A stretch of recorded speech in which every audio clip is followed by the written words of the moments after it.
জামাত ইসলামী ধর্ম ব্যবসা করে, আর আমরা নির্বাচনে আসলে শুনি লা ইলাহা ইল্লাল্লাহ নৌকার মালিক। এ পর্যন্ত শেষ। গানের শেষে বিসমিল্লাহ।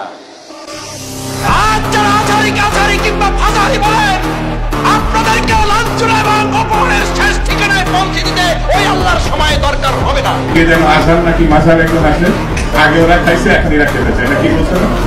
নামকে বিকৃত করা থেকে বিরত থাকুন। বিএনপি নাকি চাঁদাবাজি করে, বিএনপি নাকি দখলবাজি করে। ইসলামপন্থী আলেমগণ যখন চাঁদাবাজের বিরুদ্ধে কথা বলে, একদল খাইছে আর একদল রেডি হয়ে গেছে, তখন ওই কপাল পড়েছে